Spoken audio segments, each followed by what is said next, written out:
नमस्कार दोस्तों, मैं भारती सिंह आप सभी दर्शकों के सामने एक बार फिर से हाजिर हूँ गुरु संस्कार चैनल पर।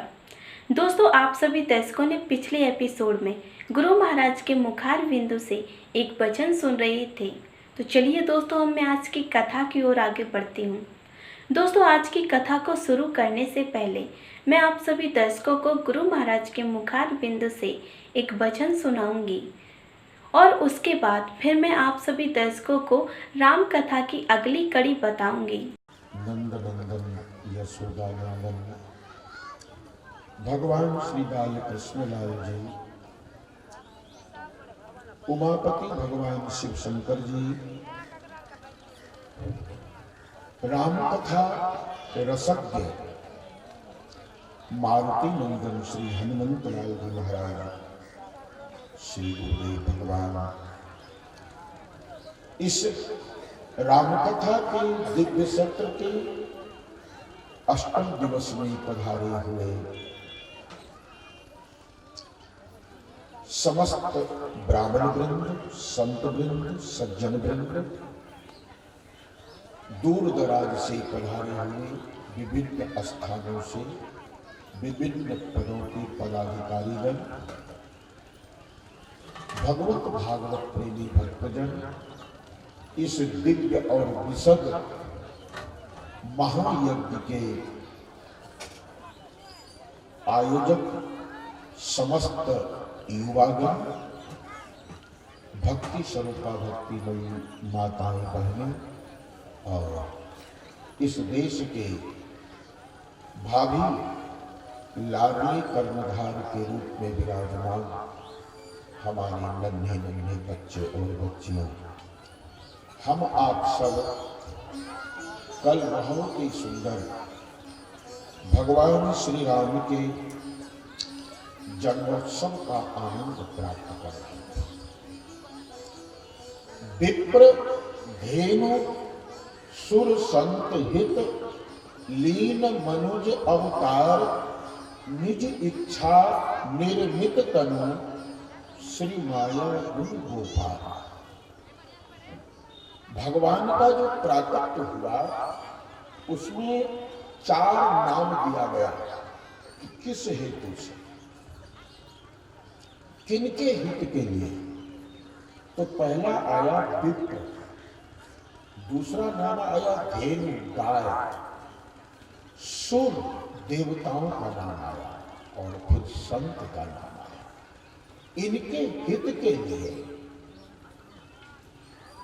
परमात्मा का अवतार होता है। ब्राह्मण 4 पुरुषार्थ का यहां वर्णन है। चारों पुरुषार्थ की परमात्मा जब देखता है कि हनन हो रहा है,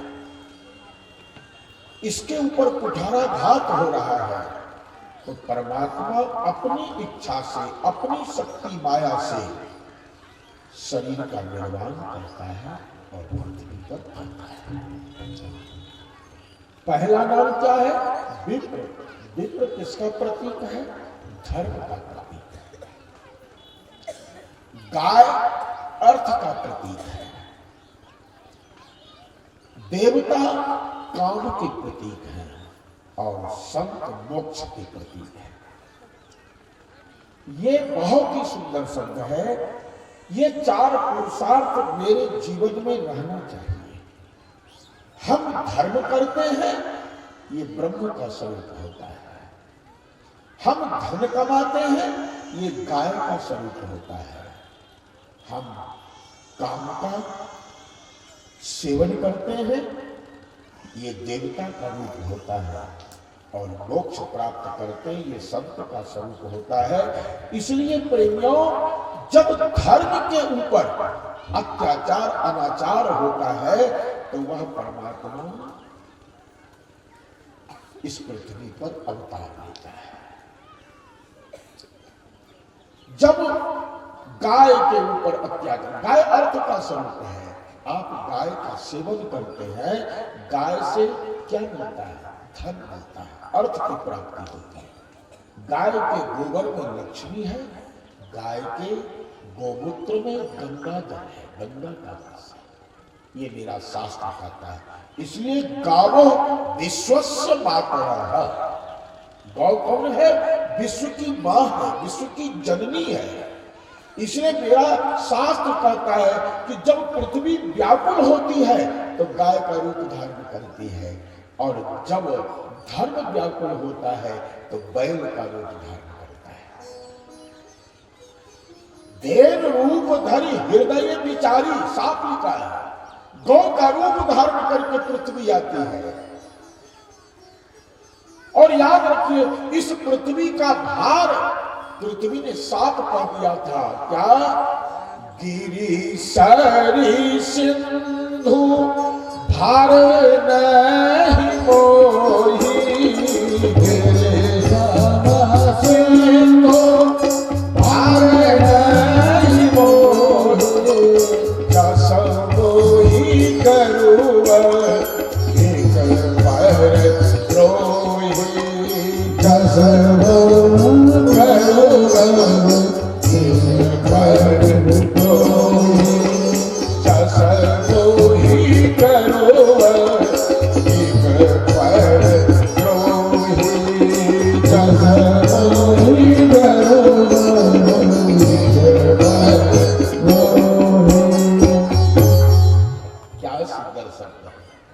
माता पृथ्वी ने कहा कि मेरे ऊपर तो हिमालय पर्वत है, मंदराचल पर्वत है, चित्रकूट पर्वत, क्या क्या पर्वत नहीं है, धौलागिरी पर्वत है, सब है। मेरू पर्वत है, मंदराचल पर्वत है, विंध्याचल पर्वत है, मेरे ऊपर इतना पर्वत है, लेकिन उसका भार मुझे नहीं लगता है, मुझे हल्का लगता है। मेरे ऊपर नदियां बहुत है, उसका भी भार नहीं है। सिंधु समुद्र भी मेरे ऊपर है, लेकिन उसका भी भार मुझे नहीं है। तो भार किसका है? माता पृथ्वी का। सुनिए भाव, मैं इन भारों को कभी भार नहीं मानती हूं।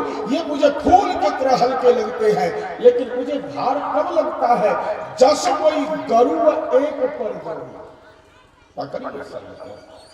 जब मैं किसी से द्वेष करता हूं, किसी से राग करता हूं, किसी से ईर्ष्या करता हूं, तो माता पृथ्वी कहती है कि ऐसा व्यक्ति का भार मुझे सहा नहीं जाता, मुझे सहन नहीं होता है।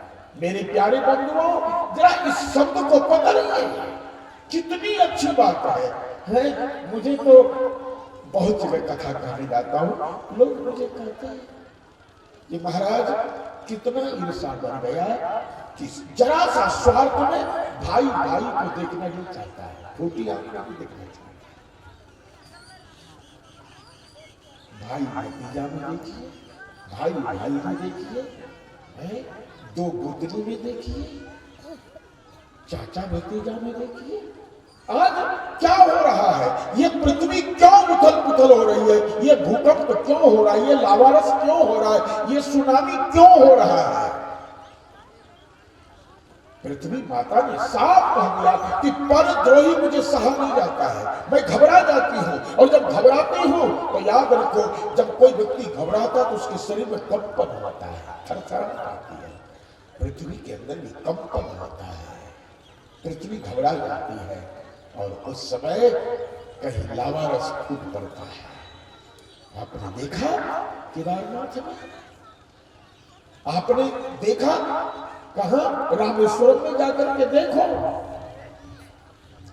रामेश्वरम के जरा सा पश्चिम और दक्षिण कोने में चले जाइए, कैसा सुनामी आया, पूरा गांव समाप्त हो गया। बहुत आपको कच्छ भुज में जाकर के देखो, गुजरात में कैसा भूकंप आया, क्या बर्बाद हो गया। ये क्यों होता है? बोले जब व्यक्ति एक दूसरे से द्रोह करता है तो माता पृथ्वी घबरा जाती है। इसलिए हमारे यहाँ तो प्यार की भाषा है। हमारे यहाँ परमात्मा निर्मित निजी इच्छा से जन्म लेता है, और जब करुणा आती है, याद रखो, जब किसी माता के पेट में जन्म दर्द होता है तो साधारण बालक का जन्म होता है, लेकिन किसी भक्त के हृदय में इस पृथ्वी के ऊपर अत्याचार देकर के दर्द होता है तो परमात्मा का जन्म होता है। किसका जन्म होता है? परमात्मा का। साधारण बालक का जन्म तो मां के पेट में दर्द हुआ, बालक का जन्म हो गया, लेकिन परमात्मा का जन्म ऐसे नहीं होता है। परमात्मा का जन्म होता है जब भक्तों का हृदय आह करता है, देश की संस्कृति पर जब कुठाराघात होता है, आदमी एक दूसरे से दुश्मनी करने लगता है, तो उस समय माता पृथ्वी व्याकुल, जसमई गरुड़ एक पर होई। और उस समय तो रावण का इतना आतंक था, इतना द्रोह और दुश्मनी थी, जो प्रेमियों देखा नहीं जाता था। क्या स्थिति थी? तो परमात्मा का अवतार किसके लिए हुआ? ब्राह्मण, ब्राह्मण अर्थात धर्म। जब धर्म के ऊपर अत्याचार होता है तो भगवान का हृदय पिघल जाता है। गाय अर्थ का प्रतीक है। याद रखिए, गाय की सेवा करो, अवश्य करो। जिसके घर में दरवाजे पर गाय बंधी है, रोज सो के उठता है, उसे गाय का दर्शन होता है। और एक बात कहूं, कम से कम किसी जीव को भी अनर्थ में बिना कारण नहीं मारना चाहिए, परंतु गाय पर तो विशेष ध्यान रखो। कुछ गलती भी हो जाए उनके द्वारा तो डांट दो, फटकार दो, डंडा दिखा दो, लेकिन जल्दी मारने का प्रयास मत करना। गाय जगत की मां है, जगत जननी है, उससे हमको कई प्रकार का लाभ है प्रेमियों। समस्त देवताओं का वास है, इसलिए गाय का दर्शन करो। जिसके दरवाजे पर गाय का गोबर गिरता है, गाय का मूत्र गिरता है, वह दरवाजा स्वर्ग माना जाता है। इसलिए गाय अर्थ का प्रतीक है, लक्ष्मी का प्रतीक है। जब उसके ऊपर अत्याचार होता है, अत्याचार, तो परमात्मा का अवतार होता है। विप्र देव और सुर काम का प्रतीक है। काम के ऊपर भी अत्याचार नहीं होना चाहिए। कामना का हमारे अंदर आज कोई सीमा नहीं है। इच्छा की पूर्ति परमात्मा कर रहा है, आवश्यकता की पूर्ति परमात्मा कर रहा है, लेकिन मेरी इच्छा का अंत नहीं है। जरा देखिए, मेरी इच्छा कितनी प्रबल है, कोई अंत है? और मेरी इच्छा इतनी होती है, फलाना व्यक्ति मर जाए तो हमको मिल जाए, फलाना मर जाए तो हमको मिल जाए। कितना संसार। अरे मैं आपको एक बात बताऊं, एक व्यक्ति रो रहा था, उसका मित्र आया। मित्र ने कहा, मित्र क्यों रो रहा है? बोले, दिल्ली में एक मेरा चाचा रहता था, 3-4 करोड़ की संपत्ति उसकी है, वो उसको कोई संतान नहीं है। उसके मरने के बाद सारी संपत्ति मुझे मिल गई। तो मित्र ने कहा, इसमें तुझे खुशी होनी चाहिए कि कोई संतान नहीं और 2-3 करोड़ की संपत्ति तुम्हें मिल गया वारिस के रूप में, विरासत के रूप में, तो तुम्हें खुशी। उसने कहा, एक मेरा चाचा कलकत्ता में रहता है, उसके पास 5 करोड़ की संपत्ति, वो भी मर गया और मुझे मिल गया। तो बोले, तुझे तो और खुशी होनी चाहिए, तुझे और प्रसन्नता होनी चाहिए, तो रो क्यों रहा है? बोले कि एक मेरा चाचा चेन्नई में है, उसके पास 10 करोड़ की संपत्ति है, लेकिन उसकी मौत नहीं हो रही है, उसको भी कोई बेटा नहीं है, इसलिए रो रहा हूं कि कब मरे कब उसकी संपत्ति मिले। ले, समझ में आई आपको? आदमी के अंदर संतोष नहीं है, असंतोष का बोलबाला है, और इतना असंतोष है, इतना असंतोष है कि सारा धन मुझको मिल जावे, मिले नहीं असमंता। अरे हमारे जीवन में याद रखना, तुम जो मेहनत करते हो और तुम्हारे मेहनत से जो तुम्हारे पास संपत्ति आती है, उसका जो फल है, उसका जो सुख और आनंद है, वह किसी के छीनने से, किसी के धन को बटोरने से नहीं मिल सकता है। हाँ, नहीं मिलेगा। इस संसार में देखिए, मेरा जीवन कैसा हो। एक भिखारी था, वो भिखारी भूख लगा उसे, उसकी झोपड़ी में कुछ नहीं है, वो चौराहे पर गया और चौराहे पर जाकर के हाथ पसार के कहता, बाबू भूख लगी है, कुछ खाने को दे दो, कुछ खाने को दे दो। दया लोगों को नहीं आई, चले गए, कई लोग चले गए। एक व्यक्ति, ध्यान दीजिएगा मेरे शब्द पर, एक व्यक्ति जेब में चना रखा था और वो जा रहा था, एक एक कौन सा चना, भूजा हुआ, जिसको भूजा हुआ तो चने भूजा हुआ रखा था, और उसको क्या करता, एक चने निकाल कर मुंह चलाता हुआ जा रहा है। उसने कहा, बाबू भूख लगी है, कुछ दे दो। उसने जेब में हाथ डाल के चने की मुट्ठी भरी और दे दिया भिखारी को, चला गया। भिखारी पेड़ की छाया में जाके बैठा और बैठ करके उसको खोला तो उस चने के साथ एक सोने की गिन्नी मिल गई। उसके घर से निकाला होगा, लोग छिपा के रखते हैं, कोई गेहूं में, कोई चना में, कुछ रकम रख देते हैं जिससे चोर चुहार से बचे। तो उसको निकाल कर उसमें ध्यान होगा और उसके हाथ में आ गए। भिखारी को बड़ा प्रसन्नता हुई कि देखो तो एक मुट्ठी चने में इतना सोना मिल गया है, जब मैं इससे तो एक कट्ठा जमीन खरीद सकता हूं, एक कट्ठा जमीन खरीद सकता हूं और खरीद करके मैं रहने का अपना इंतजाम कर सकता हूं। खुश हुआ, चना खा लिया, रात में बड़ी प्रसन्नता से सोया। लेकिन उसको एक मन में आया, ओहो मैंने उससे मांगा था चना, उसने सोना तो दिया, धोखा से आ गया। रे भिखारी, उसने चना तुमने मांगा, उसने चना ही समझ के दिया, इसलिए चना पर तेरा अधिकार है, लेकिन अगर धोखे से सोना आ गया तो उस पर तेरा कोई अधिकार नहीं। ध्यान दीजिएगा, उस भिखारी को देखिए, उसको अंदर तकरार हुई, किससे, मन से और बुद्धि से, आत्मा से तकरार हुई। मन कहता है क्या सुंदर लाभ मिला है, एक कट्ठा जमीन खरीद लूंगा, लेकिन बुद्धि कह रही है, आत्मा कह रही कि नहीं नहीं नहीं, इससे तुम्हें सुविधाएं तो मिलेगी लेकिन सुख नहीं मिल सकता, शांति नहीं मिल सकती है। जब मन और आत्मा की झगड़ा हुई तो आत्मा का निर्णय सर्वश्रेष्ठ निकला कि चने के भूजे पर तेरा अधिकार है, लेकिन चने के साथ सोना आया उस पर तेरा अधिकार नहीं है। वो रात में सो गया, सुबह हुआ, वो सोने की गिन्नी लेके चौराहे पर खड़ा हो गया कि वो वहां से इस रास्ते से निकलेगा, उसको दे दूंगा।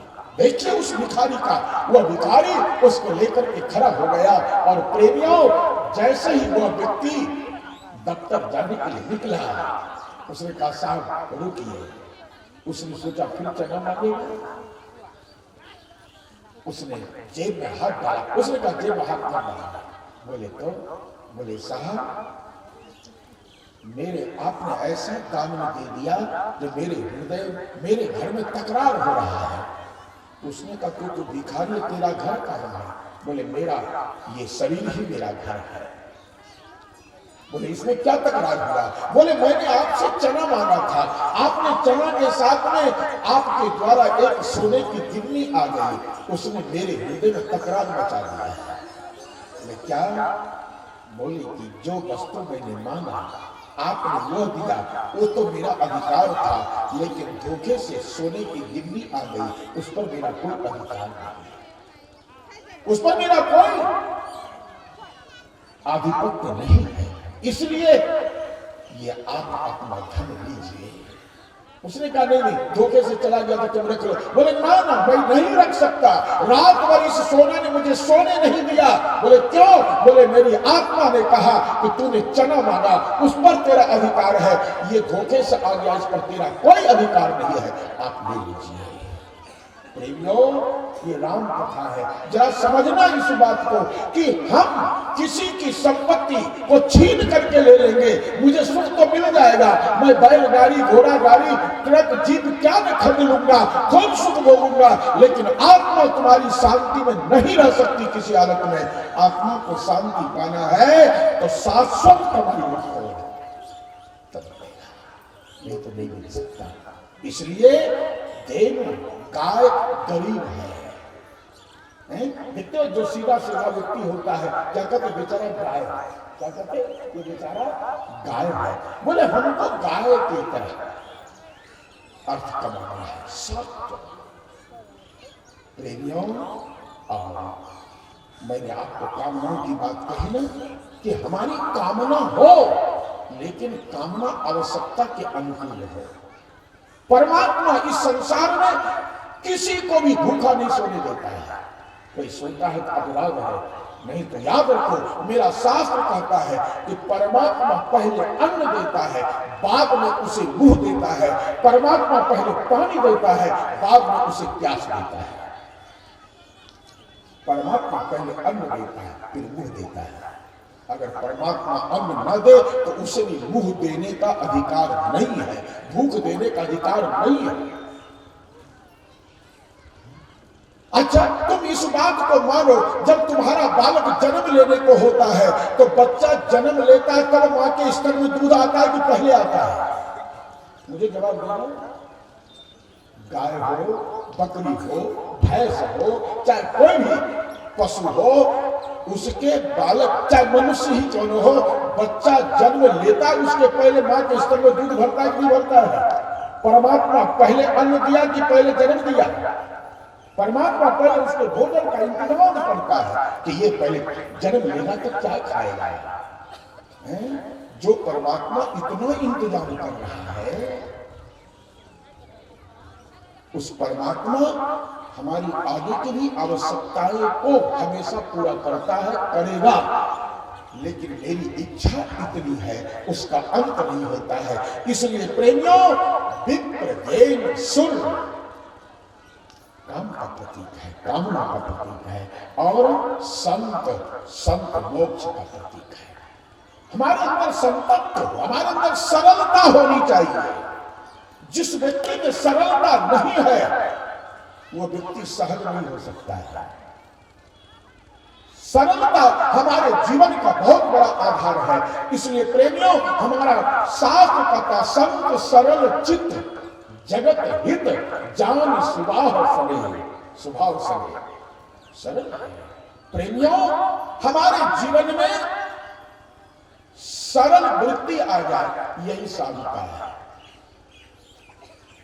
सरलता ही जप है, सरलता ही तप है, सरलता ही व्यवहार है, सरलता ही सिद्धि है, सरलता ही उसकी सिद्धि है।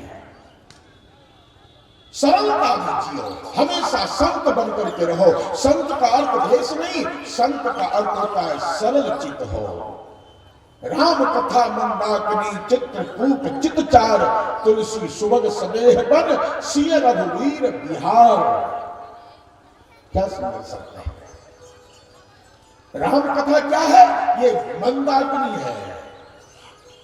चित्रकूट में कौन गंगा बहती है? आप लोग नोट कर लीजिए, नहीं गए हो चित्रकूट तो कम से कम जान तो लो कि चित्रकूट में जो गंगा बहती है उसका नाम क्या है? मंदाकिनी। जो अत्रि की पत्नी अनुसुईया ने अपने तप के बल पर प्रकट किया है। अत्रि प्रिया निज तपबल आनी, सुर सरिधार नाव मंदाकिनी, जो सब पातक पोतक डाकिनी। तो राम कथा क्या है? बोले मंदाकिनी गंगा है। और हमारा आपका चित्त क्या है? ये चित्रकूट है। चित्रकूट चित्तचारु, हमारा चित्त ही चित्रकूट है। बोले अपने चित्त को चित्रकूट बना दो, भगवान राम की कथा रूपी मंदाकिनी उसमें बहा दो, और भगवान 12 वर्ष तक उस चित्रकूट में रहे तो आपको क्या होगा? बोले सिय रघुवीर बिहार, तुलसी सुभग सनेह बन। गोस्वामी जी कहते हैं कि तुम्हारा जो प्रेम है ना, इसमें वही सुंदर वन है, जंगल है, और उस हृदय रूपी जंगल में, प्रेम रूपी जंगल में राम जी सीता जी को बैठा दो, सिय रघुवीर बिहार। आप बोलते रहिए, आप आनंद हमारे हृदय में रह करके हमको देते रहिए, ये अपने चित्त को बना लो प्रेमियों। यही है संत का स्वभाव। इसलिए चार के लिए भगवान का अवतार होता है। बोलिए भक्तवत्सल भगवान की जय। जरा जोर से जयकारा लगाओ तो आनंद आएगा। बोलो हनुमान जी महाराज की। अरे बाजे बाजे रे बधैया मैया तोरे अंगना, बाजे बाजे रे बधैया मैया तोरे अंगना, ओ तोरे अंगना हो मैया तोरे अंगना, तोरे अंगना हो मैया तोरे अंगना, तोरे अंगना हो मैया तोरे अंगना, तोरे अंगना हो मैया तोरे अंगना, बाजे बाजे रे बधैया मैया तोरे अंगना, बाजे बाजे रे बधैया मैया तोरे अंगना। ताली बजा के ये राम जन्म का भाव से बधाई है। आप लोग सब गाइए।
बालक है, अनोखा है, उसके उपमा किसी से दी नहीं जा सकती है।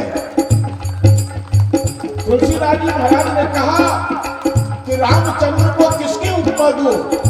रामचंद्र की छवि राम ही बनी है। बोले कि उनकी छवि का उपमा उन्हीं से दी जा सकती है और कोई उपमा नहीं है। ये अनोखा स्वरूप है उनका है।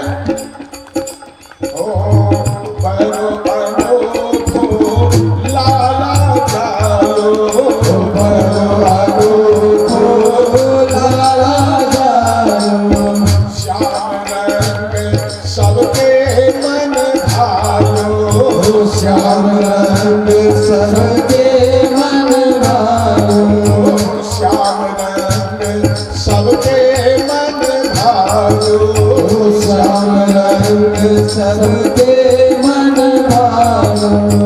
अब दासी को मन हर्षायो, अब दासी को मन हर्षायो, उमंग उमंग सब चले, ओ उमंग उमंग सब चले, दशरथ आंगना, बाजे बाजे रे बधैया मैया तोरे अंगना, बाजे बाजे रे बधैया मैया तोरे अंगना, बाजे बाजे रे बधैया मैया तोरे अंगना, बाजे बाजे रे बधैया मैया तोरे अंगना।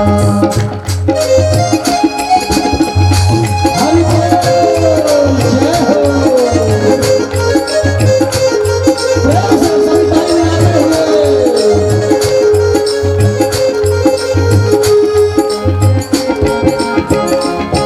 हरि बोल जय हो।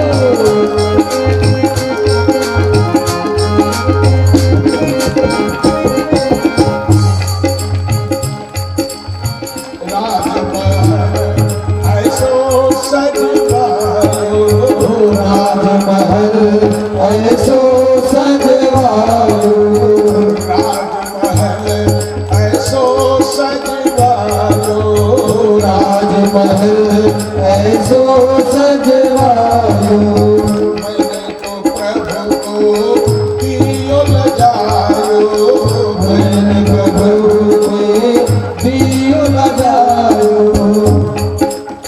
ये सीटी के झटके झटका। मैंने तो प्रभु हमें बंद करो ये। दियो लजायो, मैंने प्रभु को दियो लगायो। हाँ सब लोगन से बन सुहायो, सब लोगन से बन सुहायो। दौड़ दौड़ सब सखिया आई, दौड़ दौड़ सब सखिया आई। दौड़ दौड़ सब सखिया आई, मंगल भवना बाजे बाजे रे बधैया तोरे अंगना, बाजे बाजे रे बधैया मैया तोरे अंगना। बाजे बाजे रे बधैया मैया तोरे अंगना, बाजे बाजे रे बधैया मैया तोरे अंगना।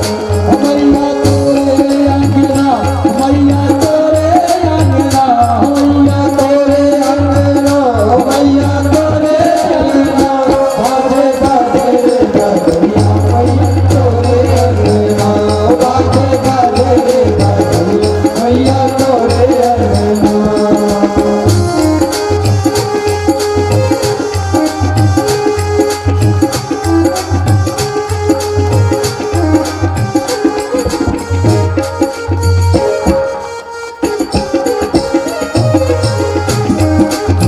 जय हो।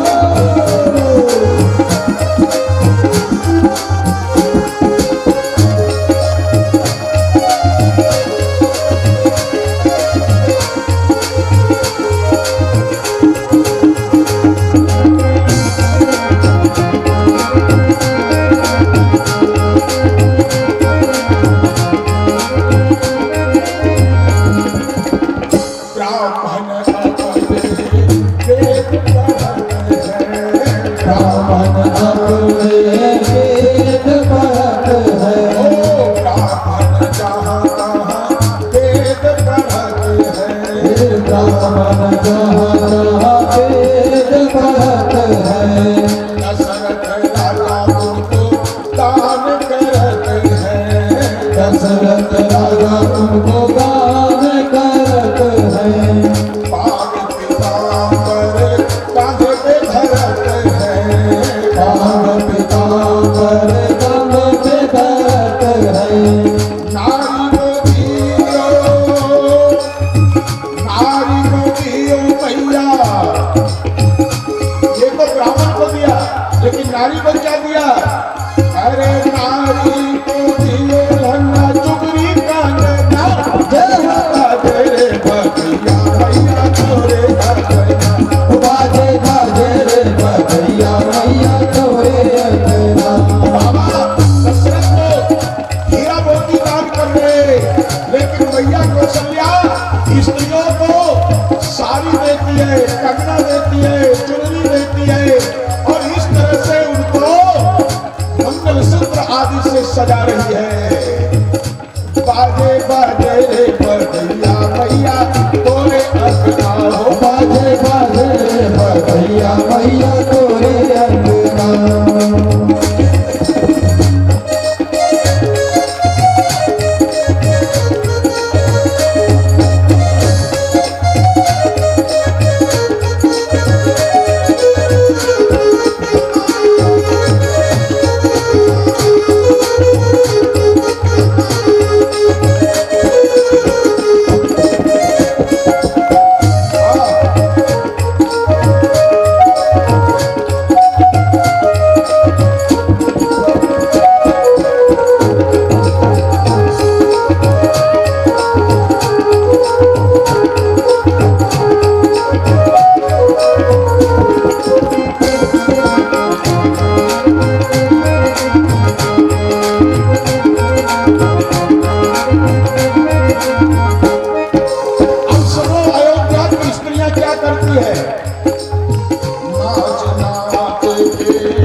आशीष सबरी मन भायो हे आशीष सबरी मन भायो हे आशीष सबरी मन भायो हरि कौशल्या मैया तेरो हरि कौशल्या मैया तेरो हरे कौशल्या मैया तेरो भाग जागे भगना बाजे बाजे रे बजैया तेरो बजैया बाजे बाजे रे बजैया मैया तोरे अंगना बाजे बाजे रे बजैया मैया तोरे अंगना बाजे बाजे रे बजैया मैया तोरे अंगना बाजे बाजे रे बजैया मैया तोरे अंगना बाजे बाजे रे बजैया मैया तोरे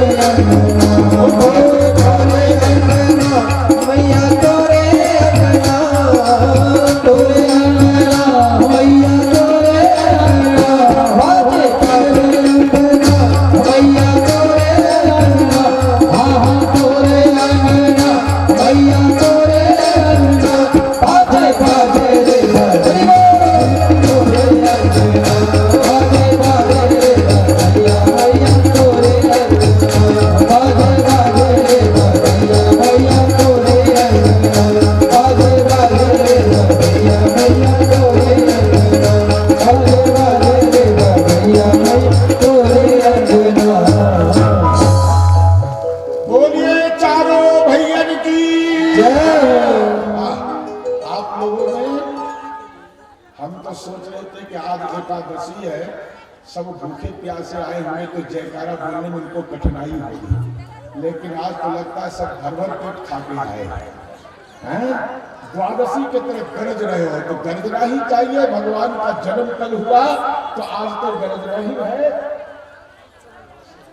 प्रेमियों आइए बहुत सुंदर देखिए क्या आनंद की चीज है नंदी मुख सराग करी जात कर्म सब कीन हाटक धेनु बसन मणि नृत विप्रन कहती जब किसी के खानदान में वंश में कोई बच्चा जन्म नहीं लेता है तो आपके जो पितर स्वर्ग में है पितृलोक में वो रोते हैं उसको आप श्राद्ध में कुछ पिंडदान चाहे आप जल देते हो ना तो उस जल को अपनी श्वासों की गर्मी से गर्म करके तो दोस्तों अब मैं आज की कथा को समाप्त करती हूँ। दोस्तों आप सभी दर्शकों को यह वचन कैसा लगा आप हमें जरूर बताएं और हाँ दोस्तों हमारे गुरु संस्कार चैनल को सब्सक्राइब करना और शेयर करना ना भूलें। धन्यवाद।